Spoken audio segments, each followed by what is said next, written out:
Blocka blocka. All right. Hello and welcome to the Not Axe Murderers podcast, number 3, the third one. This is the third episode.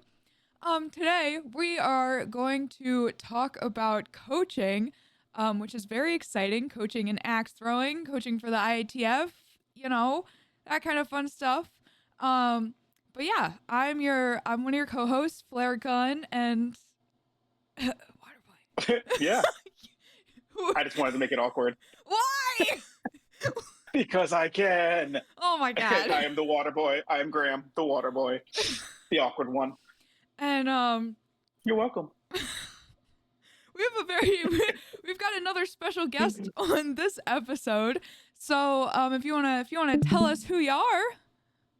Well, sure. I'm Alan Cannington. I'm out of urban Access Baltimore. Longtime thrower, shorter time employee. So I'm currently working there as well. But yeah, that's me. I go by the name Spicy Ride, and we can talk about that later. But yeah, that's me. Hi. So that's how you pronounce your last name. Yeah, I was wondering during the introduction, I was like, how does he pronounce his last name? I bet it's easy as anything, but yeah, like a traditional Baltimore kind of Cannington. Yeah, it's fine. So if we start off. How were you pronouncing it up until this point? I'm not telling you that. That's fair. All right, fair enough. Yeah, yeah. I hope none of your family members listen to this. Oh, they might, maybe. I don't know. We'll find out. Okay. Anyway. All right. So in your history, Alan, of axe throwing and everything, how'd you get started? Where did you come? How did you get introduced to this lovely world we have? Yeah, so I started at a bachelor party in 2018. One of my best friends was getting married at the time, and then they're still very happily married, by the way. But yes, they were getting married. His sister was in charge of planning the bachelor party and found Urban Axes. So we had just started at that point. Like Urban Axes started in 2018 in Baltimore earlier in the year. And then there's already some media hype. It was on the radio and newspapers and that kind of stuff, like the new thing to do in town. So we grabbed it in December. And then I fell in love with it after my first axe that I threw. And it was a drop, but I still fell in love immediately. And then my group that I was with, at the end of it, I was like, hey, we should do this again. Absolutely. So I talked to my coach, Corinne at the time. Okay, how can I ask you and, yeah. I was like, hey, can I watch you throw? I just want to see like what you do differently compared to me dropping all the time. And she was very honest. She was like, look, we can't throw on the clock. That's a big part of like Urban's philosophy. Like we don't let our coaches throw. But you can join a league and you can see how the rest of people throw on a regular basis that are better than you. And I was like, yeah, okay. So I started looking around. I found that they did Wednesday League, and I talked my whole bachelor party into signing up for Wednesday. And that was starting 2 weeks after the bachelor party. So I showed up. I was really excited. And then I learned that no one else from the bachelor party signed up except for me. So I showed up that night by myself and made a whole lot of friends immediately. So yeah, Wednesday Green was my OG league, January, so season 1 of 2019. It was my very first league, and I fell in love with it immediately, and I was trashed.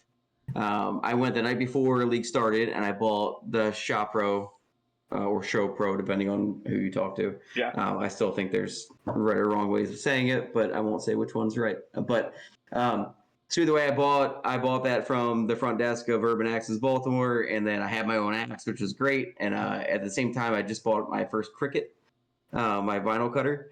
So I'd cut a graphic to go onto it so I could find it. I would assume that everybody threw the exact same axe when I started because I didn't know any better. So I was like, I need a way to like find mine if I like put it down, which is a good thinking, by the way, because it's sometimes difficult to find your axe when you're like running around. But anyway, but yeah, I put a sticker on it so I knew it was mine, and then it was like a cross axes with my initials on top of it. So anyway, but yeah, that's how I got it first started. And then after the first week, I threw like garbage, and everybody was super supportive, and they were all giving me advice, and they were all telling me to do things differently. And at the time, we did not have an opportunity to come in and practice like we do Okay. now. So when I came into practice on my second week, and they were like, hey, Saturdays during the day is probably your best bet. So I was like, okay. So I came in on a Saturday, and I got paired with a birthday party, my very first practice session. And then I got paired with a birthday party, and I was the only individual as part of that group. So it was me and like a 5-person birthday party for a social hour at Urban X's.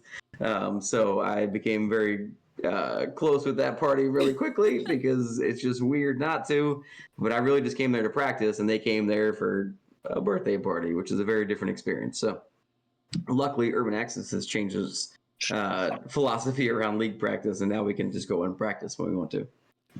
So that makes life a lot easier. But at the time, it was very strange because you could only get practice in during like a regular walk-in, and you got lucky sometimes. There was no other walk-ins, and your coach would just let you do what you wanted to do, which is great. So you can go into just practice, just drill, and then other times you'd have to be paired with a date or a birthday party, and it was really strange. But anyway, that was my first 6 months of axe throwing, was just trying to practice and not really being able to do what I wanted to do, practice how I wanted to practice. So that was fun. But yeah, that's how I got started, with a bachelor party. That's awesome. I'm very glad they changed that. I had no idea about that practice thing. That sounds so awful. Yeah, and again, this is very unique to Urban Axes. So pre-pandemic, they were flirting with the idea of going with a league practice, and they kind of piloted it with something called a super waiver.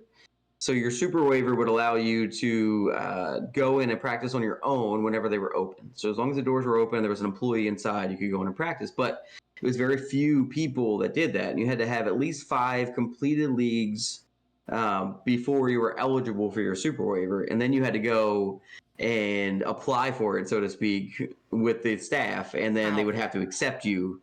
So even if you had 5, they still might not accept you if they didn't feel like you were far enough along to essentially not hurt yourself and be able to practice on your own. Right? It's an inherently dangerous business that we're in, but after a while, it just becomes, I'm just coming in there to do the same thing over and over and over again. So it becomes a lot less dangerous when you're just doing that. But they had to feel safe with you to be able to let you do that. So originally we had that super waiver, and I think there was only 8 or 9 people that had it in all of Urban Axis across all their locations. It wasn't like a specific Baltimore thing, across everything. There was only a handful of people that had it. And I had finally gotten my super waiver in January of 2020. Wow. And then, as you know, the world broke down. And at the end of the pandemic, they came out with their ability to do league practice, where you could just go in for a set price and just practice on your own because they trusted us, which is great. But before that didn't exist. Yep. That's crazy. I didn't even know that, since it sounds like you started the same season I did. So I was a Tuesday. Yeah. Yeah, and you started working there before I did. Well, that too, yeah. Because I joined Tuesday Blue, I believe, season 1 of 2019. Because you were 2019 too, I think, right? Yeah. Season 1, 2019. I started Wednesday Green. Yeah. Yep. Did you ever move to? I want to say I swore I coached you Sunday night. Yep. So I moved to Sunday after 3 seasons. I moved to Sunday, and then I was running Sunday and Wednesday nights as part of my league schedule because everybody kept telling me, if you want to get better, you got to come to Sunday, because the Sunday was, at the time, it was our best throwers all in one night. The murder league, yeah. And I was obsessed with axe throwing when I first started. So I was like, of course I'm coming to Sunday. I'm coming. And my first week, I threw like garbage. And Matt Hirschberg pulled me aside and was just like, "You're doing great." And I was like, "No, I'm not." And he was like, "Yeah, you're doing great." And he was like, "This is your first Sunday season coming up against people that have been throwing for 2 years. Like, you're doing fine. Like, this is your 3rd season in total. Yeah, you're doing fine." So I thought that was funny. And then I beat him, and I still swear up and down he gave me the match, but I can't prove that. But yeah, that was my first win on the Sunday night. Yeah. Did you ever have any goals each season as you kept progressing? Oh, every season. I just wanted to get better, season after season. So I set a lot of goals. I never reached many of them. I set my goals a little higher than I probably should have, from like a a regular progression perspective because I was hanging out with people that were significantly better than I was. So my goal was to get to their level as quickly as I could. So we had some of the best throwers in Baltimore were on Sunday and Wednesday. Like it was really, really strong leagues. And I just wanted to be better than them. That was my goals originally. Was either compete with them or be better than them. So that comes with time, that comes with effort. And unfortunately, again, at the time, we weren't able to put the effort in for practice unless you had a target at home, which a lot of people did. But if you wanted to come in and practice originally, there wasn't a whole lot of opportunity. And now it's a whole different world. If you want to come into practice, like the world's your oyster. The doors are open. Like, come pay your money and practice on your own, which is great. You get a whole hour by yourself, which I think is a little too much practice, but it's a little different. But yeah, I love the opportunity to come in and just practice, just drill on your own in a corner by yourself, not talk to anybody else, just work on what you got to work on and keep it moving. Yeah. But so I did set a lot of goals in the beginning, and a lot of that was based on, like, I want to be able to have, 40% clutches, 40% clutch rate.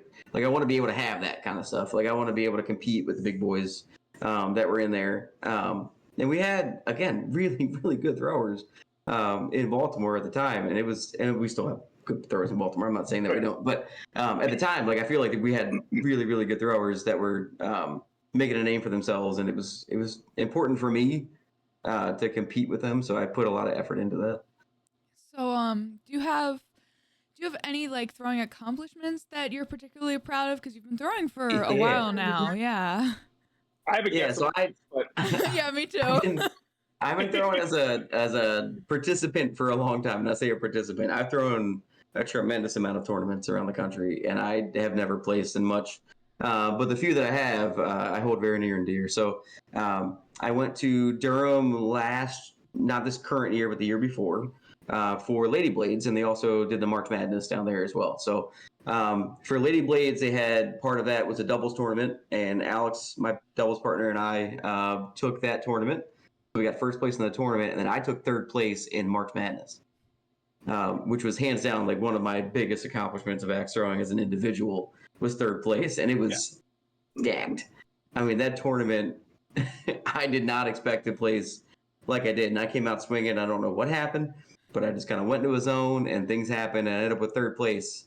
And I made a questionable decision to get third place, and I really should have checked myself a little bit, and I think I might have ended up with second. But I made a decision and went with it. I think it was still the right decision to this day, but I missed what I had to hit. So I had to go clutch, I think, to win. I went clutch. I missed it.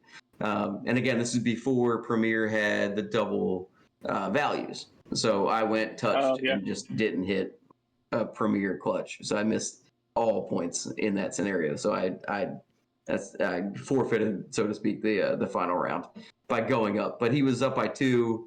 No, I was up by 2. I went clutch just to try to close him out, and it wasn't enough. So, do you remember who it was? No, he was gonna. It was Cockroach. Oh, okay. Yeah. It was up against Cockroach. He's an incredible thrower, and he didn't miss, I don't think, a single Premier clutch our entire match. I was really lucky up until that point where I don't think I did either. But I knew I had to go clutch because I knew he'd be able to hit it. So if I stayed down, I knew he was going to get there. And his big axe was slightly better than mine that day. Up until that point, we went big axe a few rounds already, and I knew that his big axe, when we got the clutch, was a lot more consistent than mine was, and I didn't want to chance it. So I said, you know what, my Premier clutch is feeling better than my big axe right now. I'm going to try to go up, and I just shanked it completely.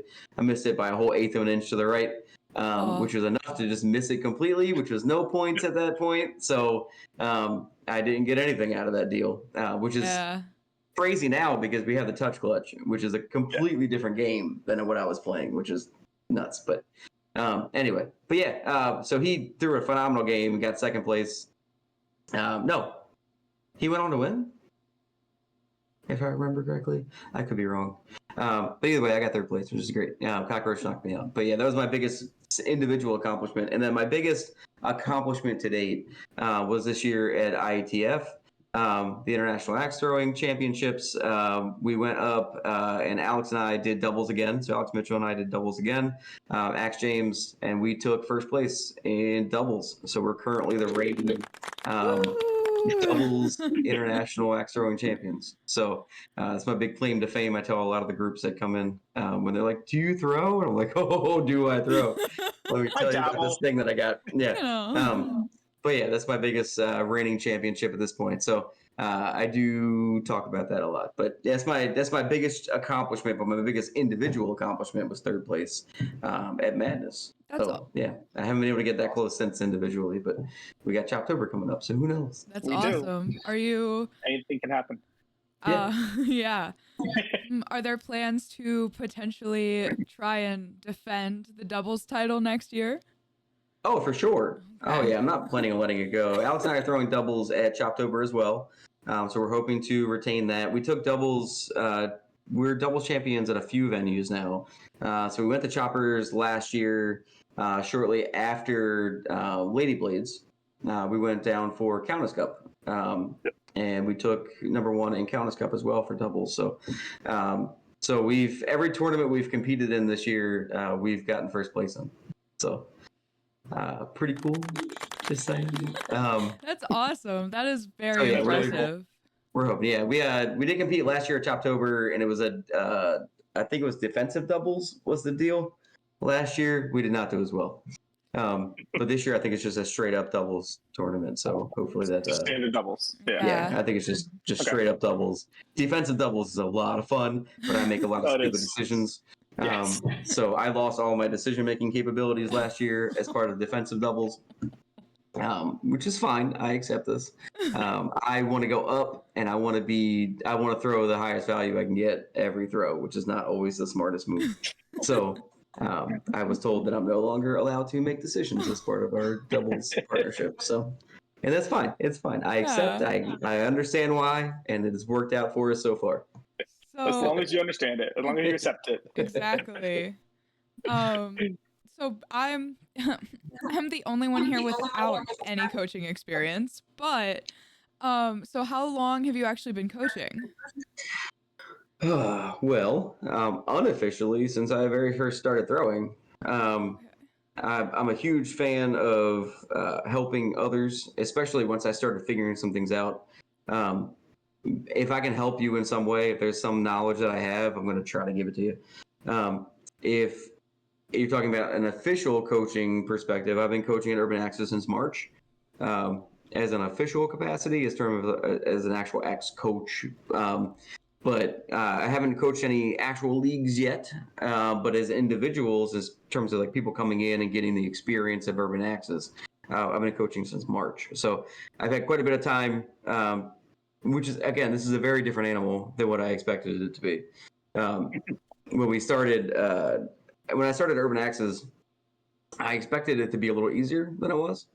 Because I've been throwing for a long time, so it's relatively easy for me to diagnose if you're doing something wrong, right? That is me diagnosing somebody that's also throwing for passion. It's very different to diagnose somebody who's coaching or that's throwing for an hour for fun. Sometimes it's not that difficult, right? It's very easy to get people to stick an axe, I'll tell you that. It's really difficult to get people that are unable to stick an axe to get to stick an axe. Because people come with their own things. Everybody throws very differently, and it's our job to be able to correct that, which is sometimes very fun and it's sometimes very challenging. But sometimes there are people out there that just refuse to listen to what you are trying to offer them. And I'm like, you got to step forward. And they're like, no, I don't. I'm like, you do. I tell you right now, you do. You can step forward or you can throw it harder, and you can't do both. And if you're not willing to throw it harder or step forward, you're not going to make it. It's not going to happen. So it gets really frustrating sometimes. But I take it as a kind of a personal pride thing to get everybody that comes through Urban Axis Baltimore. If they're being coached by me, you're not leaving there until you stick an axe. At bare minimum, right? Hopefully I'm getting you competitive enough to be able to compete against your friends that are also there. So that's the goal. But yeah, I've been coaching there since March. It's been a very eye-opening experience compared to competitive throwing. just getting people to stick an axe and have a great time, because axe throwing in general is a great time, but really what we offer at Urban Axes, and I know a lot of other venues do this too, is the experience of having a coach in the arena with you, and guiding you through how to throw and guiding you through the games that you're going to play, and being able to support you through that experience. It's not every venue does that, but a lot of the ITF venues, I would say all of the ITF venues in particular, I feel like it's part of our culture, it's part of our values. You sort of have that experience, right? They stick with you. You have somebody that's guiding you through. Even from a waddle perspective, I don't know, you guys don't talk too much about waddle, but from a waddle perspective, Not yet. you also get a coach for the most part. I've never experienced a waddle venue that I've not had somebody with me the whole time, that was guiding me through games and guiding me through how to do what I was supposed to be doing, and kind of part of that experience. Unaffiliated venues get a little more fun sometimes because they don't necessarily subscribe to the same type of experience. But it's all about what the venue wants to put out there. And every venue is a little bit different, right? Some venues are a little bit more about just pushing the experience of throwing an axe, right? That's fine. You can do that on your own. But if you're looking for kind of a package deal, that's sort of what I'm used to being able to provide. And that's sort of what I'm looking for if I go to a venue as well, is that sort of package deal, right? I want to learn from other people. I want to learn sort of what their perceptions of what I'm doing are, learn a little bit something different. But it's also fine, I guess, if people are just kind of thrown to the wolves a little bit, which is fine. I know at least. This might be. Oh, go ahead. I was just going to say this might be out of your age bracket, Sam, and I apologize. But I'm sorry. But the movie Days of Thunder, Alan, do you know what I'm talking about? Days of Thunder. Oh yeah, for sure. Okay, so when you're talking of coaching and getting them to do it, like just try my way, just makes me think of a scene when Robert Duvall is telling Tom Cruise, drive on the track with way I want to for this amount of laps, then you do it your way, and we'll see who's on top. We'll see who's right. We'll go. Yeah. I do that at Urban Axes every day that I coach. If it's somebody that's already thrown an axe somewhere else, that's a big part of it, because they get there and there's a lot of, especially our more masculine presenting folks that come in and they're banging their chests as they come in. I've done this before. I know what I'm doing. I don't need to listen to you. And they get in there. I've wood before. And I'm like, a lot of times I'll stand to the side and be like, all right, show me what you got. And they'll get in there and they'll throw it and it'll over-rotate almost every time because they haven't been to an IDF venue. They've been to a waddle venue or they've been to an unaffiliated venue, and our lines are different. And I know that going in. In Baltimore, we're a little bit lucky. I say lucky, but I know when somebody comes in, if you've thrown somewhere else, you probably did not throw ITF. Mm-hmm. Very true. It's probably a safe bet because we don't have many other ITF venues around us, right? We have one in Sterling, Virginia, down in X's and O's. We have a few others around as well within driving distance. But for the most part, if you're in Baltimore and you live there, you probably haven't, right? You probably visited an unaffiliated venue or a waddle venue, right? We have a few of those around. And that is not a dig on any of those. But when you come to our venue at ITF, we have a different line than you have. So when you come to our venue, I know that you're too far back. And if you want to be all cocky about it, that's totally fine. I'm going to let you throw the axe first. And then I'm going to ask you if you'd like some advice on how to make that stick. And that's typically how that works. I'll let them throw it first, and then it'll bounce all over the floor and it'll rumble around because, again, it's going to over-rotate because you're an extra 3 foot back than what you need to be from that throw. And then after that, we kind of have that humbling moment and we move about it. But yeah, but every venue is a little bit different. Again, ITF is the line for our. You guys talked about kind of lines as part of ITF, but somebody's upset. Yeah, she's upset. Oh no! Oh my gosh, pepperoni, chillax. Yeah. I'll get Alan over here. Hey, pepperoni. Here she comes like she heard me. Miss you, buddy. Rude. Yeah. Oh, look at her go. Yeah. Pepperoni. Like, what are you doing? Yeah. Yeah, our lines are different across different disciplines of axe throwing. So you guys talked about sort of where the lines are as part of IATF, but our lines are a little bit different than a World Axe Throwing League line, right? So they start typically between our fault line and our start line. So their line that they throw at is almost identically in between our lines. So you have almost a whole step in there that you need to take if you're going to get it to stick without taking a step. Yeah.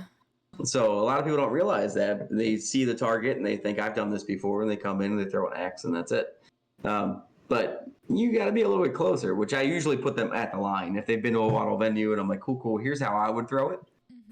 Here's how I would like to train you how to throw it. We're going to do it from this line here. And they're like, oh, that makes more sense. I'm like, yes, it does. That's where I wanted to start you in the first place. And you came in banging your chest a little bit. So that's fine. But anyway, yeah, we start there and then we work our way back depending on how we're going, right? So anyway, but that's a little bit different. So coaching people as part of kind of walk-ins and groups, it's a lot of fun, but it's also a little frustrating when people just come in with an expectation and then try to stick to that instead of just listening and absorbing what you're trying to tell them. Yeah, so I wanted to circle back around a little bit just to kind of like the unaffiliated venues, because I personally know someone who went to an unaffiliated venue and they didn't know how to throw an axe. They had no direction. They were like handed an axe and were like, go throw. And they didn't necessarily have the best time because they really didn't know what they were doing. They asked for help and they were like, oh, sorry, we can't really help you. It's all up to you. So I think going in and having that experience and being able to have someone who is a coach, especially when you're dealing with people like who really don't know what they're doing, it's super important. And I think Urban does a really good job of making sure that their coaches know what they're doing, and just, that people can have a good time. Because even if you're not someone like me who's gonna shoot down the obsessive league pipe hole, at the end of the day, like, it's still important that people have a good time when they go, Yeah, it's a big part of it. But again, it's the presentation, it's the experience that the venue is looking to have. And every venue is different, and I'm not knocking what other venues are doing for sure, unaffiliated venues. But personally, I can't imagine, and I've done this at other venues where I've kind of played dumb, that I haven't thrown before and just kind of wanted to hear what the pitch was. I've done that at a few venues now with other people that I've gone with as well. But we go in, we play dumb, and just kind of let them guide our experience a little bit. And usually it's a 2-minute demo on how to throw an axe, and then they walk away. And then they come back a couple minutes later, and they're like, hey, do you want a binder of games that you can read through on your own? And then they drop the binder off, and that's it. Wow. And you read through, and you're like, you know what, I'll play tic-tac-toe because this is what the binder says, or whatever the games are. And they're usually 50 games. It's a good-sized binder sometimes when they bring out, which is great. But you're kind of on your own digging through the binder as the person walks away that dropped it off. So it's a little bit of a different experience. And again, it's a whatever's working, I guess, for the area that they're in. If they're seeing success doing it, sure. But I know from my experience, if I get a guided experience, if I get a guided tour of axe throwing, somebody that's there, somebody that's knowledgeable, somebody that's going to scorekeep as well, it's a much more fun experience for me going through that. And Urban Axe has provided that for me a bunch of times long before I ever started working there. I've been there for birthday parties, and from one of my own birthday parties, I was there. And I had a coach, even though I was throwing for a while, I still asked for a coach because I wanted everybody there to experience that as well. Same thing. To have somebody there to guide them throwing. So I wasn't the one doing it because I was the only one at my own birthday party that knew how to throw because I had just been throwing for a couple months at that point. But, I wanted everybody to get that full experience that I got the first time that I came there. I wanted a coach to help guide and help actually coach. You're doing this wrong. I would try this differently for a different result and that type of thing. It comes with experience, and unless you get that, you really don't know what you're missing, I think. So it's a little different you're good. Oh, it's a very interesting point because I know it's crazy for me to tell you guys this. Like when I say, "Oh, I'm shy," I mean, you guys have met me. You guys know me. I'm not shy. I'm completely the opposite. But I believe it was one of my first travels to another venue. Just kind of just do it. Just get out of my shell, meet new people, and just try it out. And then afterwards, I was still a coach at the time. And the best part was, like you said, this venue was unaffiliated. I want to say they might have been unaffiliated. And they might still be. But beside the point, we did a tournament. It was great. And at the very end, though, before everyone left, they're like, if any of you have any input to how we can run the tournament better, how can we run our own venue better, I thought that was brilliant. Yeah. And I took ideas of what I coached. I told them, after the fact, I didn't disclose it right away, but I was like, oh, I'm actually a coach down at Urban X's. I think if I was a coach then I would have said that. Yeah, and I disclosed, hey, I'm a coach. This is how I've seen it at other venues. I think it works pretty well. Just take it how you like, but sure. I think you could benefit from this. And it was great. Yeah. I've had 2 venues that I've been to in Southwest Florida. One is closed now. Now they have a truck. They have a trailer that they go around. Yeah. But at the time that I happened to be there for their very closing weekend, and I walked in and they did a little bit of coaching to get us started, and then they just kind of let me and my father go. It was a Waddle venue, or Waddle Targets, but it was an unaffiliated venue. Yeah. But the owner and the other employees, after a while, were just standing at the fence watching me throw, and they're like, "What are you doing? How are you holding the axe like that? Like, what is that?" And I'm like, "Well, I'm doing a pinch grip." And they're like, "What the hell is a pinch grip?" I'm like, "Well, all right, come on." So I grabbed him over, we moved to a different arena, and I showed him what I was doing. Like, I've been throwing Waddle for a little bit at that point, so I got a little bit of a chance to show off and kind of show them what I do and what I've learned from other Waddle throwers. And then kind of talk through a little bit of that dynamics that I was going through. And they're like, "Oh my God, I really wish you came in weeks and months earlier. Like we could have passed that information on." But it is what it is. And I've also been to another venue, I think it was in Fort Myers, Florida. My parents are down there. But I went to a different venue, beautiful venue. And their experience was, it was one person and they had about 40 lanes. And they were all kind of separated a little bit, and there was only a couple people there, so it wasn't 40 people in the lanes. But they had a huge axe throwing target set up in the back of a bar, very large bar, huge stage setups inside and outside, very large venue, and they had it going. I mean, that place, you can tell, was just killing it. They offered axe throwing as well on the kind of perimeter wall, but they had one guy in there when I was in there, and he walked up, and it's me, my mom, and my dad. We walked over, and he handed us a binder. He watched us all throw one axe, and then that was kind of it. And he was like, "Well, I'm around if you guys need me," and then he just kind of wandered over. Wow. And again, similar setup though that you were talking about, like where they ask questions at the end. Like the guy saw me throwing, he was just like, "I have a lot of questions for you." And I was like, "Okay." So I talked to him, and he's like, "You've obviously thrown before." I said, "Yes, I've been throwing for a few years now. I think I'm a competitive thrower in ITF, but also I throw a little bit of Waddle. It was Waddle targets." Yeah, you dabble.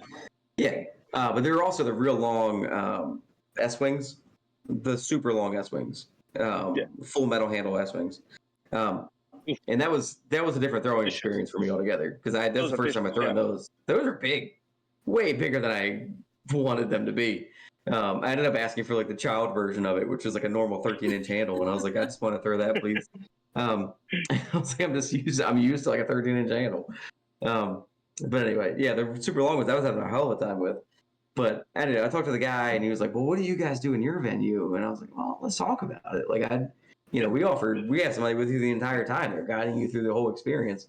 He said, "Well, we would need so many people for that." I was like, "Yeah, you would in this environment. Yes, you absolutely would."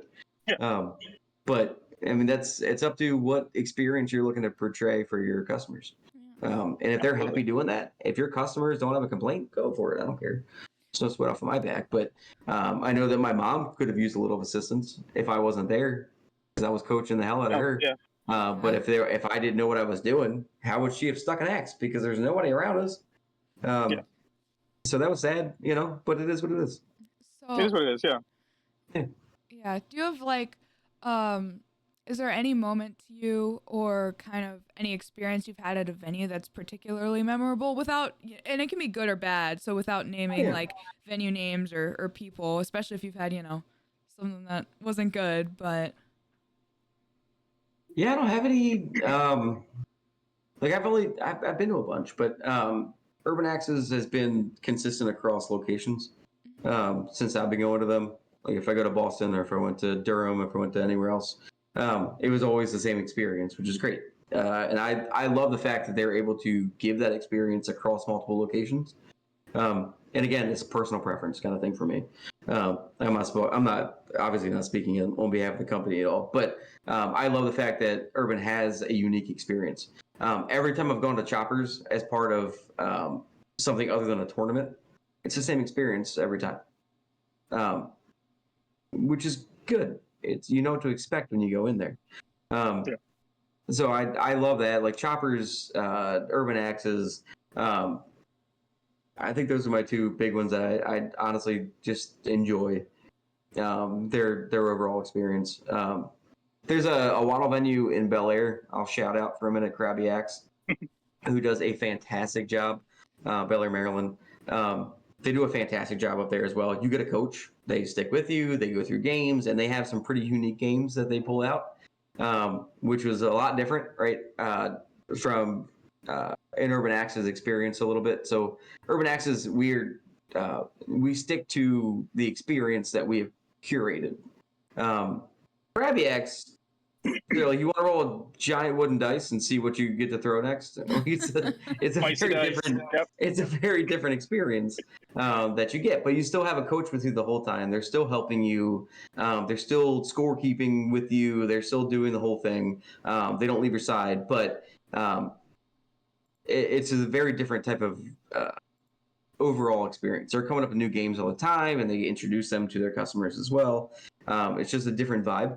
It's a more kind of free-floating, very fun vibe that they're offering. So I really like that experience.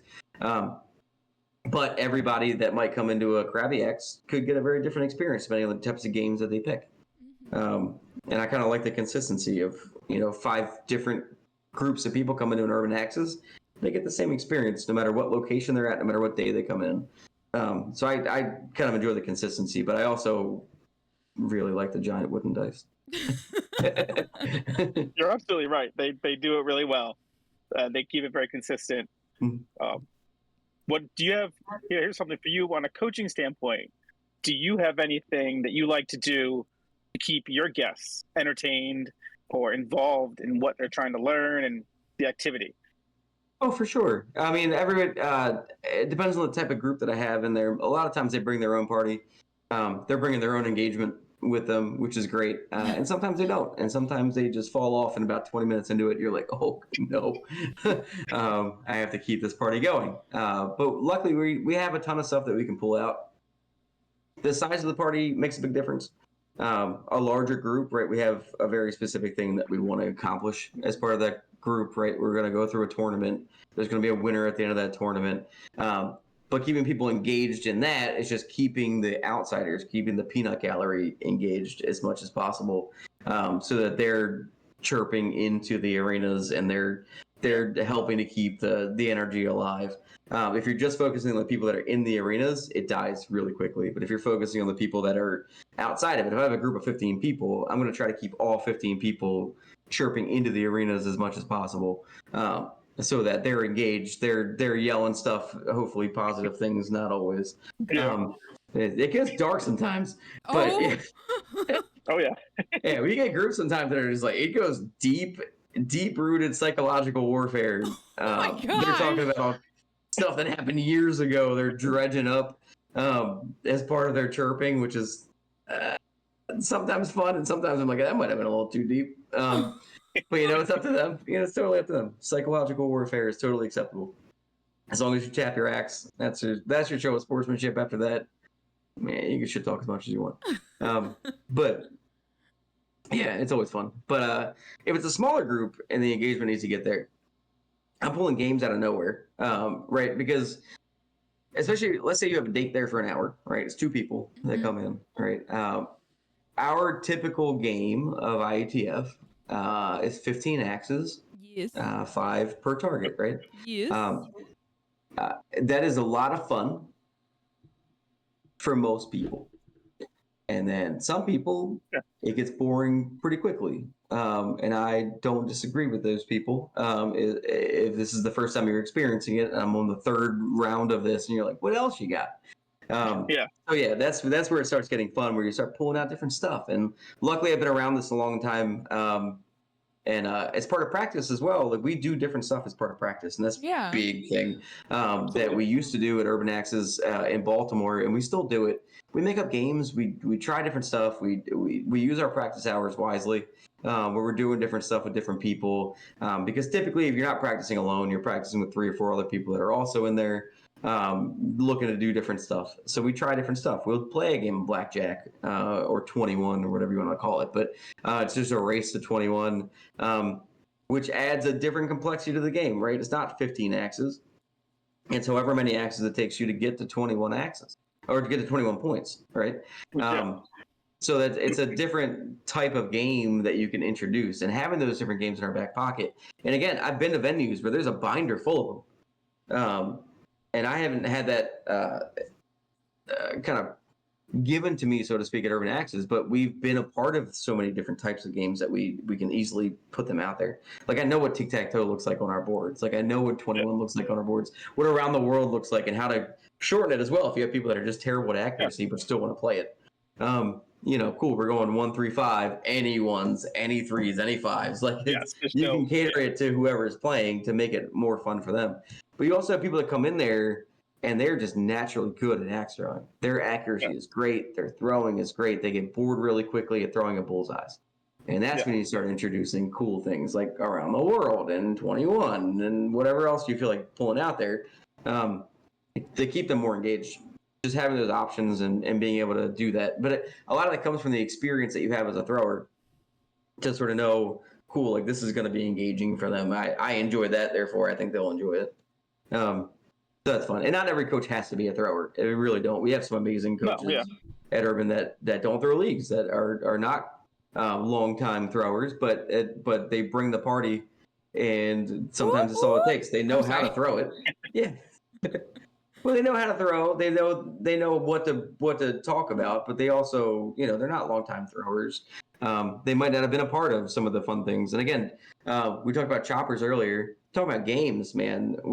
Choppers brings the games, which is awesome. Like Joey the Hat, Kevin, like they bring these games out, and there's even for those of you listening that don't know, like, there's an Axe Games Facebook group that you can join, and there's I didn't know that. Wait, there is? There's a different one every week, and they post a video on sort of how to. Yeah, it's great. They talk about how to set the targets up, and it's usually a different type of painting on the target. But they talk about what that looks like, and then they play the game, so you kind of see how that plays out. And we've done that at birthday parties and stuff like that at Urban Axes as well. Like, I say Urban Axes, but in Baltimore, like, Erica had a shindig in her backyard. We were playing the triangle game that was introduced as part of it. Great time. That kind of stuff is fun to pull out too, but a little more difficult in a venue setting when you don't have the boards already painted up. But at home, like, what a great way to kind of explore that. So yeah, it's exposed me to a lot of helping choppers, the different types of games you can actually play, because games that you would never think of, they come up with sometimes. And even their beer wheel for their TPS. Their beer league TPS is just a fun time. Different ways to throw the axe and that kind of stuff, which is also something as part of coaching that I'm really happy that we don't do at Urban Axes, is that we don't do a lot of custom throwing. It is a one rotation only type of event, and I really do appreciate that, because we also have people that come in there and just looking to goof off, and I'm not sure those are the type of people always that are going to be the safest as part of doing that. And I don't really want to coach them in how to throw a 2 rotation throw and that kind of stuff. It gets really complicated. I had somebody yesterday in a group was really adamant that she was going to throw underhand, and I was like, no, you're not. I was like, you haven't proven to me that you could throw it overhand. I was like, I'm not going to let you throw it underhand. It's not going to happen. She's like, I think I'll be better at it. I was like, prove to me that you could throw it overhand, and we'll talk about it, but I don't think you're going to get there. Because you won't even listen to me about moving up, about throwing your axe. She was one of the people that refused to move forward yesterday. And I was like, you can't listen to basic instructions on how to move forward and throw the axe because you're over rotating. She was going almost a 1.5 rotation every time she threw, and refused to move forward. And I was like, if you can't do that, underhand's not going to help you anyway. Yeah. you're still going to throw it too far back. It's not going to work. But a lot of it's just a competence type of thing where, like, I don't trust you. I just don't trust you not to hurt yourself or others in that scenario, which I appreciate. Urban is like, it's a very set type of instruction that we're doing, right? We're going one rotation. And that's what we're going to stick with, and that's where we're going to go. That's how we're going to have the most amount of fun in a short amount of time. And I like that experience. So, and then you ever... sorry, go ahead. You go. You go. I was just going to ask. So, in your opinion, speaking of stubborn throwers and all, but for someone who's like really new, and this might be different, but what would be the most helpful piece of advice? Maybe also from like a casual standpoint, someone who's just there to throw for fun versus someone who also wants to throw like competitively, that you would have for them? Sure. Yeah, I mean, somebody that's looking to get into axe throwing, right? Like somebody newer in that scenario where they want to get better. I can only offer the advice of listening and working with the people around you in the venue. So whatever venue you're in, there's going to be people that are already doing the things that you want to be able to do. Learning from the people around you is one of the best coaching opportunities you have, right? It's not an official coaching opportunity, right? You're not going to somebody employed there and be like, I want coaching, but learning from the people around you, most of them want to share what they know. Most of them, not everybody, right? Especially not every day that they're there either, right? You might be a new coach, a new thrower that goes up to somebody that's been a veteran that's just had a shit day, and they don't really want to coach you today. They don't want to talk to anyone. They just want to, right? They came there just to throw an axe and be in a corner by themselves. I get that. Yeah. For the most part, I would say 99% of the time, that same person the next day is probably going to want to show you everything they got. Right. They just want to help. Absolutely. I would say for the most part, that's a huge part of our community, is being able to help people that are coming up and being able to share information. And that's how we've gotten so good as a community collectively, I think. It's just being able to share that information. We don't have a lot of tutorial videos online. We don't have a tremendous amount of other resources outside of the people that are around you. So using that resource is tremendous. It's huge. And if you get the chance, and not everybody will, but if you get the chance to travel, use that same opportunity to soak up as much information and knowledge as you can from those around you. Even if you're just starting out, getting information is not hard to do. People want to share it. I mean, I met Rander for the first time last year. He's one of the best throwers on the planet. And what an amazing dude that just wants to share information and just wants you to get better as well. You wouldn't expect that when you're brand spanking new, that the people at the top also want you to get better. But it really is true. It's finding those mentors as well that no matter where they are, that are open to helping you and just listening and building those relationships. That's a big part of it. Sam, I know that you're relatively seasoned now, but when you first started out, I feel like you had a lot of that opportunity to work with the people in Baltimore to get better, which is awesome. Like, you took that opportunity and ran with it, and look how far you've come. I mean, it's been pretty cool.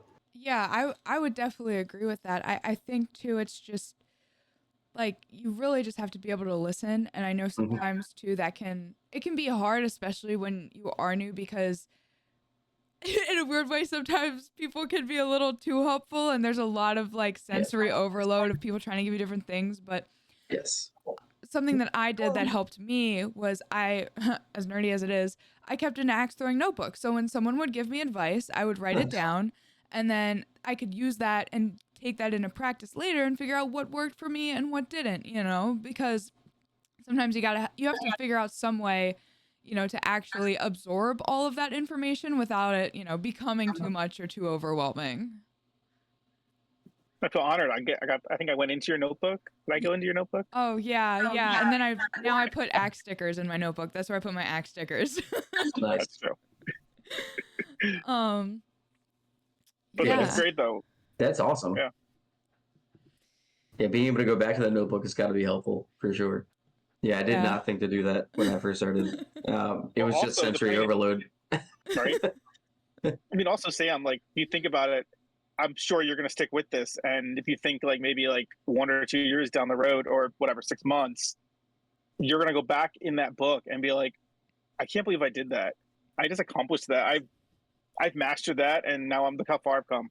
And that's awesome. That's Yeah. just great. Thank you. I think it's something that's, it's kind of fun, and this is something I know too, but especially if you're at a venue as well that maybe is mostly newer throwers, or maybe you don't have access to kind of the same kinds of people that we might have at Baltimore, something I would recommend too is watching the IATC videos. They're on YouTube, you have access to them, because I did that as well, where I sat there, in my little notebook, I would watch people throw and I analyze them, like see what they're doing, like how they're moving. And I know that can kind of be difficult, especially if you're on your own, you don't know what you're doing, and you're like, I don't know, they took a step, but just it's kind of like breaking things down and putting it in words that your brain can understand, and then just it's trial and error. So yeah, I did a lot of that when I first started. Was watching the previous IETCs, and being able to kind of break down the different types of throwing, because there was so many different types of throwing then. When everything was just weird. The Canadian flick was still relatively new, which is what I've adopted a version of. That sort of just kind of widespread of just kind of darting it in. But yeah, at the time there was a bunch of different ways of throwing everything, and just watching people's steps and watching people's kind of body movements as they go through. It makes a big difference being able to kind of see that and mimic it, right? I did that a bunch of times.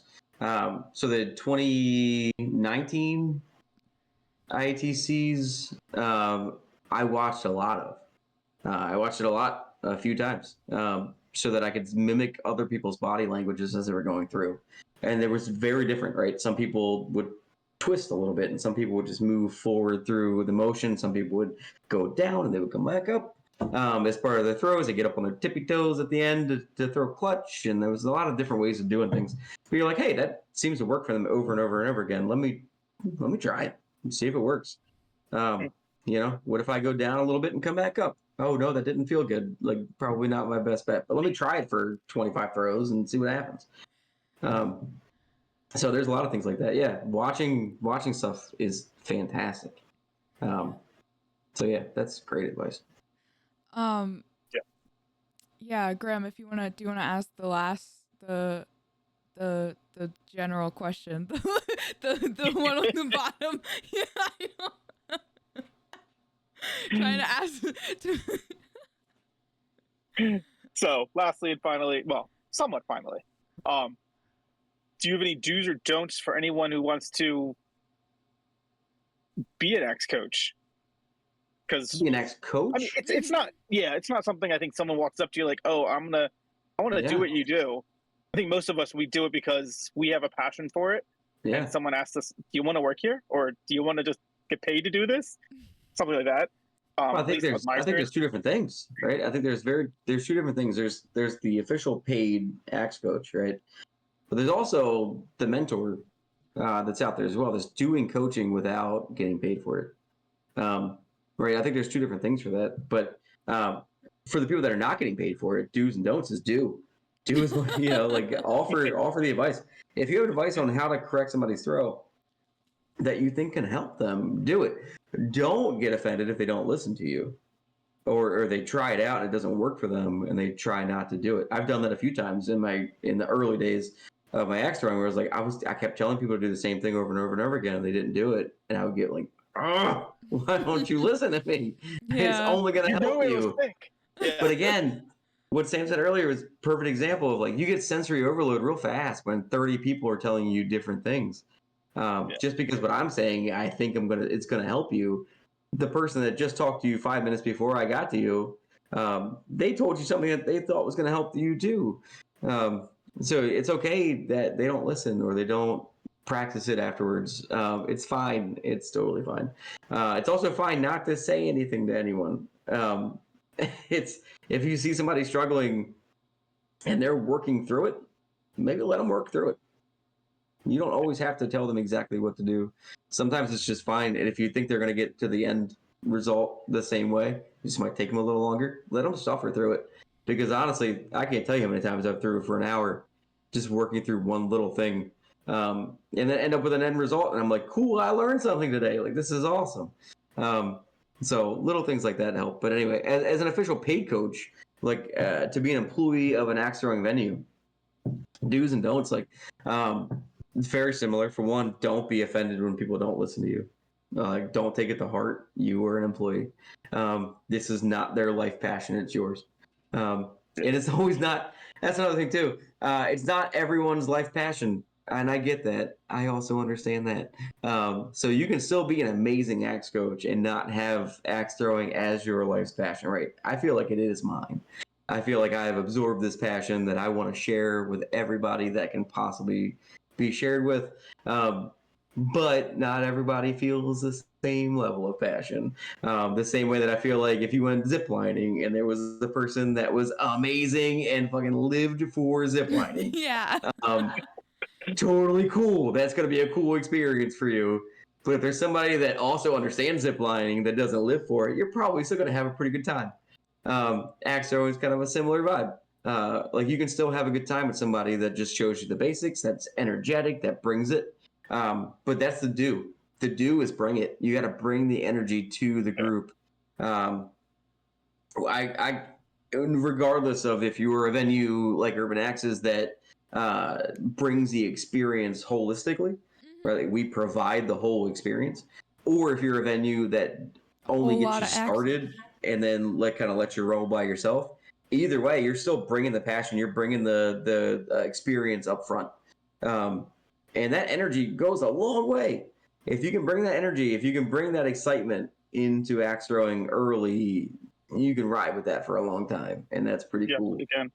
Yeah, it's pretty cool. It's not hard either. You just got to kind of live it for a little bit. And again, that's where I get, and we have people that have limited axe throwing experience, right? And that are coaches, and we have people that are experienced axe throwers that are coaches as well, right? In my opinion, the people that are experienced, I bring a different vibe because I bring, and what I see other people bring too, that are league coaches, that are part of leagues, that are competitive throwers around the globe. Those people bring a level of experience to it, which is a little bit different, right? I feel like I can be. I bring like a level of trust into it because I have that experience. But also, I can tell you right now, Connor knows how to correct people that are throwing wildly, and I can't bring in their reins. Connor is one of our throwers in Baltimore. He's a fantastic thrower. Not a very experienced as part of leagues and tournaments. But he's been throwing with Urban Axes for a long time. He's been coaching with us for longer than most coaches that have been there. And he understands, because of his abilities and skills that he's developed since he's been there, he can correct people that are under rotating or over rotating or not putting enough spin or too much spin. He can correct that incredibly faster than I can because he's looking at it all day long from that perspective only. I'm bringing my own perspective into it, which is like, this is how he probably should be thrown in a competitive setting, not necessarily thinking like, no, I'm actually starting you 2 foot in front of the black line. So like things are different now. Now I have to adjust my own mindset. So anyway, I don't know where I was going with that, but there's different experiences that you can bring into the table, regardless of if you're an experienced thrower or not experienced thrower coming in. You got to bring the vibe. You got to bring the party. If you can bring the party, they're having a good time. If they're having a good time, they might come back. If you have a miserable group that hates being there with you and you cannot provide that experience for them, I can almost promise you they're never coming back. And that is a missed opportunity for our community because our community is made up of those folks. Our entire community is made up of people that come in to an axe throwing venue. I can't say our entire community, the majority, because we also have people that just sign up for leagues out of nowhere. And I'm like, where did you even find this? But it happens. But I would say more so 90, probably 8%. We'll give them 2% of randos that just find us, which is great. Again, more power to them. But 98% of it comes from birthday parties and bachelor parties and corporate events and whatever else comes into the house.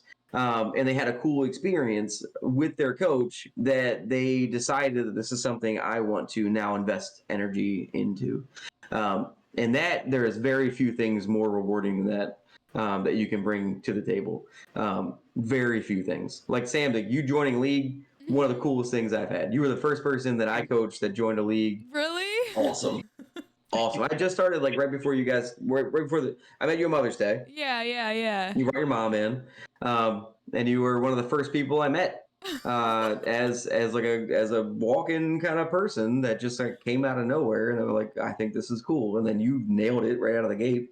So I was like, cool, we should talk about leagues. Let's talk about leagues. But I had no expectations of you actually signing up, and like you got excited and then did it, which is awesome. Yeah. Well, I think I want to touch on something too, because based on that, I know you're talking about passion, and okay, this might sound kind of weird, but I could almost like, I could sense your passion and like your actual excitement, like even if you weren't like, yeah, like da da da, but you know, like I could just feel how strongly you felt about this, and I was like, wow, like this seems so interesting too, and that there is this like a strong sense of feeling something behind it, and it just made me want to like learn more and be like, oh, so I think having that passion, whether like, you know, you throw competitively or not, but just actually having that drive and like caring about it because you are helping people is super important. Yeah. The whole anyone can see it. I feel like that if you're faking it and you're just trying to coach versus someone who has that passion, who wants to coach you, a customer can pick that out no matter what, almost whatever business you're in. So they can pick out a bullshitter, basically, is what it is. Yeah. And again, you can offer a great experience, right? But to be able to talk to what league means to you, that becomes a different experience. If you've never experienced that, and I'll say this as part of my experience in Baltimore only, right? Because I've only thrown consistent leagues in Baltimore. I've thrown marathons all over the place, but as part of just our consistent leagues in Baltimore, and I've thrown most nights, every night. I've thrown every night over the years. But our leagues, we're a cool group of people, and it means a lot to me to be a part of that group of people. It really does. I have made family out of our community, and there are people that I would have never met otherwise. There are lawyers and doctors and everything in between everything. Every walk of life, every walks of life, and everybody's got a story, and everybody's got a cool thing about them that they can tell you, and it's just such a wild experience to be part of this. Axe throwing aside, we have one of the coolest communities of people I've ever met. Wide and diverse, and axe throwing is what's binding us at this moment. And what's keeping us all in the same building, which is awesome. But being able to speak to what axe throwing means to you is, for me, it's what the people mean to me. It's not necessarily what axe throwing means. It's what the people of axe throwing mean to me. And they are everything to me. It's everything. It's friends, it's family, it's new people that I'm first meeting for the first time that I'm getting to know. It's people that are going through life crises, and it's people that are going through life's most exciting events and getting married and having cool things happen to them and moving out of state and doing fun things and leaving our community, but still trying to stay in touch. There's all these different things that are so important to me as an individual that it's so hard to sum up in a pitch when somebody is coming in to throw an axe with a date. It's really, or mom in Sam's scenario. But not that you couldn't come up with a date, you could totally come up with a date, but you happen to come up with your mom. But it's really difficult to explain that in a 2-minute pitch where I'm like, I'm not trying to eat up too much of your time, but it's such an amazing feeling to be part of this community. And it's not just us. It's not just here in Baltimore. Like, I'll go to Choppers, I'll go to Boston, I'll go to Durham, I'll go to Florida, I'll go to wherever I'm going. And there are these microcosms of awesome people collected in one area. I know you guys talked about culture with Erica, and culture is a slightly weird word because every league has its own vibe and culture. Yeah. But our community as a whole, some of the coolest freaking people on the planet. It's hard to describe that. Where you're like, it really is sometimes. You're like, really they're hard, like, yeah. oh well, they're probably a bunch Yeah. of bearded dudes, right? And you're like, you'd be surprised. Yes, there are a tremendous amount of bearded guys there. Yes, there Yeah, are. but But they're it's all also cool. all types of people that throw axes. Like, could you describe one of the best throwers on the planet as Kimmy? Like, try to Yeah. describe that to somebody that thinks it's a bunch of bearded dudes. Like, that's awesome. Like, Giant Slayer is one of the coolest people. Like, and now we get connected to her through axe throwing, which is awesome. I would have never met Kimmy any other way than axe throwing. Like, it's just cool that you get to meet all these cool people and be part of cool stuff. All right, here's the pitch, okay?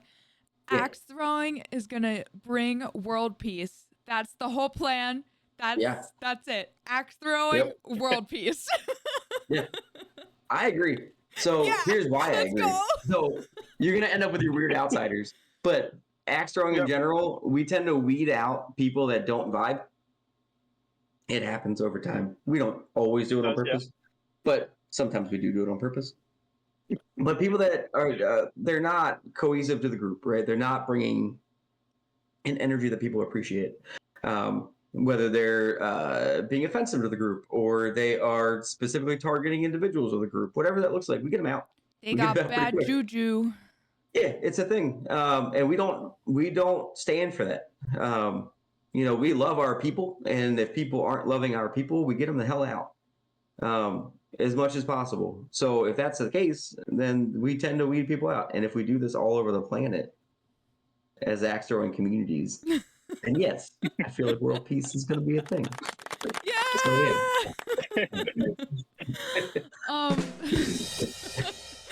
So do you have anything like upcoming or anything that you want to shout out? Any social media? Where are we going to see you next? Yeah. So I'll be at Choptober next weekend. So that's coming up really soon in the next couple of days. So it's a second weekend it's the weekend before Halloween. Yeah. So that's where we're going to be. A bunch of us from Baltimore. We're coming up hot, coming up strong. So there's a bunch of people. It's their first Baltimore experience up at Choptober. So I'm pretty excited about that. Just kind of letting people see the experience. Sam, you're coming up, right? No? Yes. Yeah. I'll be there. Yeah. I will be there on Saturday. Yeah. Awesome. Love that. There's a lot of new people kind of experiencing this for the first time, which is pretty cool. But yeah, I'll be there. I'll be there Thursday, Friday, Saturday, Sunday. And then probably a little bit Monday while I'm waking up and driving home. So, but yeah, that's my next upcoming thing. I don't have anything scheduled after that for the most part. Just kind of waiting out and seeing what I'm going to do next. I still have a bid from my third place victory earlier in the year at Lady Blade / Madness, Urban Madness. So I have not told ITF yet where I'm going to use my bid. Oh, okay. For my next tournament yet. Because I keep getting into the tournaments that I would normally use a bid for, and I'm like, I could just get in there. So Choptober was a good example. Yeah. I got in with the lottery. I didn't need my bid. So that's totally fine. So I'm just kind of waiting. I might do it next year, but anyway, I don't know how long it lasts either. They haven't told me. So they sent an email recently. They're like, hey, you have a bid. You should probably use it soon. And I was like, I don't need it. Maybe you should ask them if they're telling you to use it soon, just in case. I mean, fair. It's not it's just a guarantee entry into a tournament. Oh, okay, okay. That's all it is. I mean, you still got to go through the whole rigmarole of enrolling and everything, but, which again, I'm just doing that anyway. Yeah. It's fine. But yeah, we got that coming up. I'm debating if I'm going to do regionals or not, and that's not any dig on regionals. It's just a lot coming up all at once. Mm-hmm. So I will likely do regionals. It's about 90 minutes from Baltimore, and I feel like I'd be stupid not to. Last year I went to regionals in Durham because I happened to be in Florida visiting my parents, and it was faster for me to get to Durham than it was to get all the way back up to Pittsburgh for the Eastern. And I was like, well, cool. You can just do regionals wherever you want to. I mean, this is awesome. So I did Durham instead. Didn't get very far. Durham was heavy hitting that year, I'll tell you, or earlier this year. But Yeah, last year was in Pittsburgh. Last year before that was in Pittsburgh. So I'm looking forward to this one being in Sterling, Virginia. So it's going to be pretty cool. It's down in X's and O's, so you'll likely see me there. Even if I'm not throwing, I'll probably come down just to support, to be honest, because it's just cool that it's pretty close. And I haven't been there, and Graham, I know you've been there, but I've been looking forward to getting there. Stellar venue. Yeah, it looks awesome. Huge part of the Waddle community, and then they changed hands. They chose to go a different direction. And at least the superior direction. I'm sorry, Waddle fans. I don't know anything about Waddle. Don't blame me. That was a joke. I'm sorry. So there's a lot of venues doing that, and this is not feedback for either side of which one's right or wrong, because it's not a thing. Exactly. Right? There's no right or wrong. It's just a preference, right? And there's opportunities, right? There's affiliation costs, right, that people are weighing as well. And that's totally fine. I really don't know what all those are because I don't know the venue. I don't know what that looks like. It's a lot of behind the scenes stuff, but there are people that go back and forth. There's venues that go back and forth. I remember when Rev, RIP, absolutely, yeah. They moved from IATF over to Waddle, and I was disappointed, but also excited for their move. Right, it's just a new chapter in their experience, and it's a great venue and with great people. And unfortunately, that's no longer a thing. But there's other venues that went the opposite direction. They went from Waddle to IATF, and I'm sure there's tremendous amounts that flip flop back and forth all the time. But I just don't know who they are. So I don't know if there's a right or wrong thing, but it's a thing. It's just different. And Waddle again has a lot of merit. I enjoy every time I throw a Waddle marathon, which is typically what I'll end up doing. I'll throw marathons or tournaments, but it's mostly marathons that I'll throw for Waddle. And it's always a good time. I never have a bad time. I like the target system. I like the experience. And again, cool communities of people gathered up around. And I like going to see new stuff too, which is cool. I know Graham does that too. He travels around a lot and sees different groups of people. And it's cool. Yeah, fair enough. That was too much. Maybe you don't do it enough. True. Very true. I know that's on my axe bucket list is I definitely do want to learn how to throw Waddle, but it's just sometimes you gotta give them a little friendly dig, just a little. Yeah, I get it. Yeah. I get it. Yeah, Fun fact for Alan: if you ever look for him out in the wild, typically just look for the guy in the baseball hat, glasses, black shirt, and jeans. That's my whole vibe. Up until recently, it was long beard as well. So I was the bearded guy in a black shirt and hat. Usually a darker hat. This one happens to be gray and black, but it's usually some version of that for sure. I have a very specific look. I worked on that. It was funny because when the pandemic hit, I was wearing wild button-down shirts. Just wild, off the wall, button-down, short sleeve shirts. All over the place. I mean, I had ones with octopi, and I had ones with various types of fish and sharks and all kinds of random stuff. And then I had stuff with cacti and flowers and all kinds of stuff. I still have them. They're just sitting in the closet doing nothing. But when the pandemic hit and I was forced to work remotely, it seemed stupid to put on a button-down shirt every day. So I bought a pack of these shirts that I'm currently wearing because I had a bunch of in my free time and when I was not working, which was very rare at that point. But at the time, all my shirts were like graphic tees that I would buy from various companies or bands or wherever else I was at. Yeah. So eventually I found a shirt that fit me relatively well, and I looked at the tag and went on Amazon and realized I could buy it for next to nothing.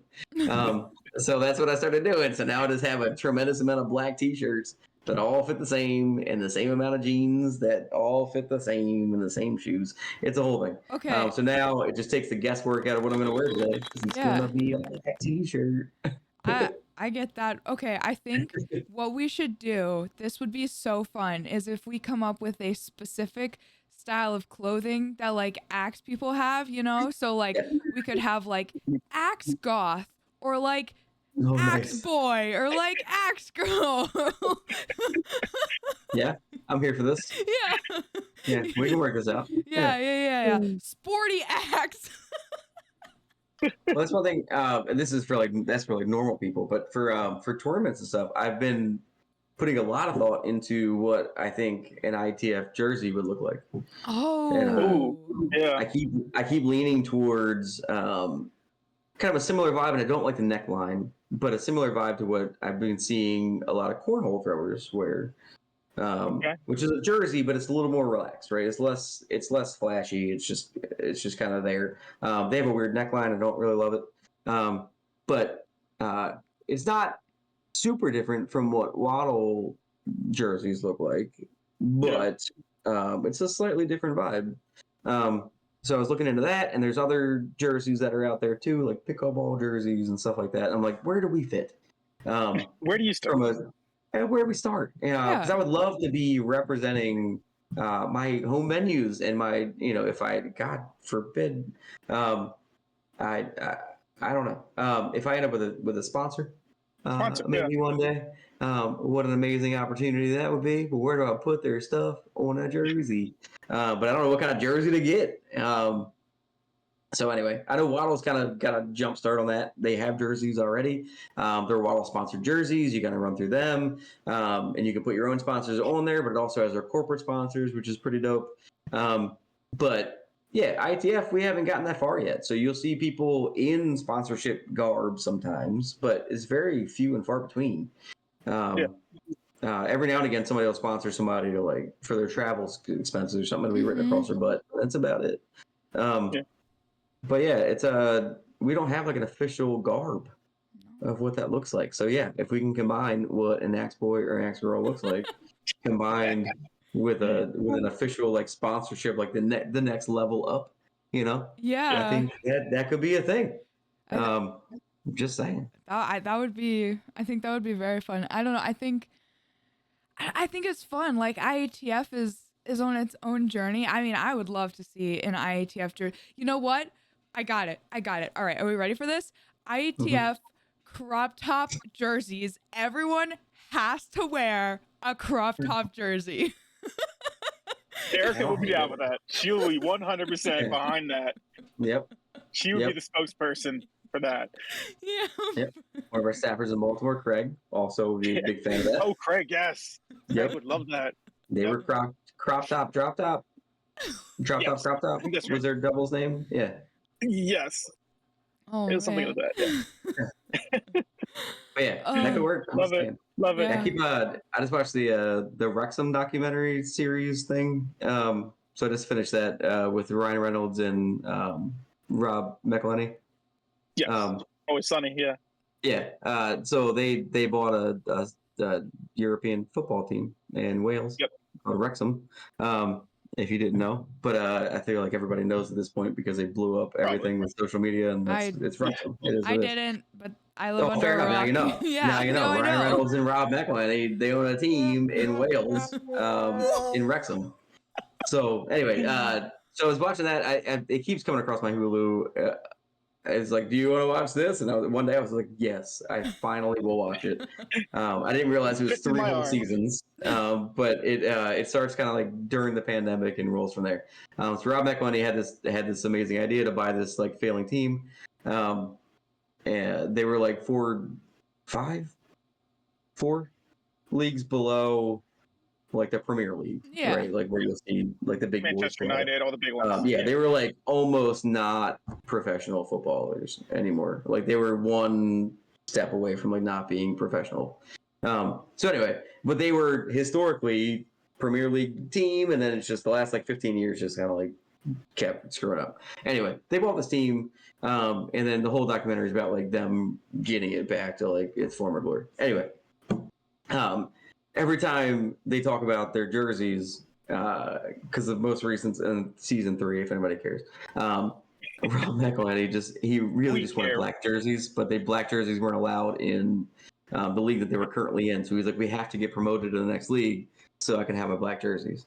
And I was like, let's go. I'm really excited. I'm into this right now because I also want the black jersey. But those jerseys, especially the black ones, I'm like, dude, you put freaking Urban Axes across the front of that thing and a couple sponsors on the back of it. We got ITF jerseys. Let's rumble. Like This- Let's that's the go. jersey I Let's want. go. Okay, I want wait. it real bad. What if we do the black jersey, but on the chest, like the chest area, we put the fucking clutch dots? I'm totally fine with that. Just right in front of it. Yeah. Yeah. Just right Yeah, here. like Done. right there. Yep. I'm okay with this. Yeah.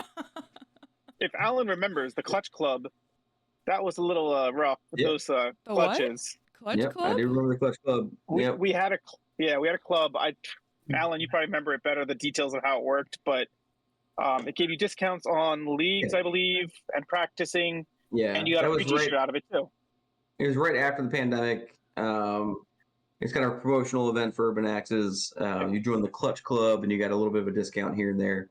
For practice and that kind of stuff, you got different tiered discounts for things. But yeah, they gave us a T-shirt with it, and the T-shirts definitely had a clutch in here. It was like a target, but like the clutches were definitely over top of your nipples. So that was fun. It didn't look as bad on the men, I'll tell you that. Because like it just looked kind of normal because mine were like up here, but like a woman that had like a bustier situation, it definitely just found them immediately where it was supposed to go and just kind of hung out on top. So yeah, that was fun. Yep, that's fun. Good time. Maybe we'll put the clutch dots on the back of the jersey. Yeah, I think that might work out. Yeah. Yeah. But yeah, I would love to have like venue name, like sponsoring venue on the front, and then back you'd have your name going across your top rocker, and then you'd have your whatever else is going around. Anyway, it'd be cool.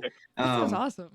Yeah, it'd be neat. And again, Waddle has a cool version of it, but like it just feels different, and I would like a slightly different version of that for ITF. A one that looks cooler a- version. Yeah, not to say I wouldn't rock a Waddle one because I've never gotten that far in my Waddle experience to be warranted a jersey. So I would like one though. I'll tell you that. I just have to do more Waddle experience. But yeah, my nearest Waddle venue is not super close, and I don't want to drive up to it every week. To be perfectly honest, yeah, it's a great venue. It's a crappy, the one I was referring to, but for me, it's about 45 minutes away, and I just don't want to drive up there. And I know there's people that have further drives that do it every week, and I'm like, cool for you. But Urban's about 10 minutes door to door, and I'm okay with that. Yeah. I think honestly, this is a good place to wrap up. I mean, we talked about coaching a lot. We talked about a lot of fun, silly stuff as well, and some cool possibilities for the future. Yeah. But yeah, thank you so much, Alan, for coming. Thank you, Spicy Ride, for coming. Spicy Ride. Yeah, on the podcast. But this has been episode 3 on the podcast where we don't murder people with axes. Nope. What? We throw them. I watched that. I was setting it up. I was ready to go like 5 minutes ago. She teed you up the whole time, and you let her down. And I totally just botched it again, and she's never gonna let me hear it again. Why was the first episode the best one? That doesn't make any sense. It worked out so good. Yeah. But first episode was the easiest transition one. Yeah, that was good. And then yeah, thank you so much for coming. And yeah, make sure you guys, I don't know, like, subscribe, follow, comment on the YouTube. Let us know your thoughts, what you thought. All the good juicy deets, give them to us. You can email us. We've got an email. We're so fancy. Anyway, I'm so 21st century, so Gucci. Yeah, there we go. We're Gucci Bertucci. On that note, I'm gonna stop. We also Sam. Yeah. We also now officially have an Instagram as well. I forgot. Oh my gosh. Gosh, you almost forgot. It's still a little in the growing stages, but notactsmurderers.podcast is our Instagram. You can follow us there as well. Peep the gram. So cool. Oh my gosh. Yeah. Anyway.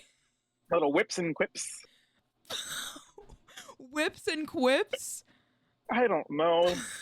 All right, well, I guess join us next time for our new segment, Whips and Quips. But I'm gonna stop recording now because we're just anyway. Goodbye. Bye. Goodbye. Bye, guys.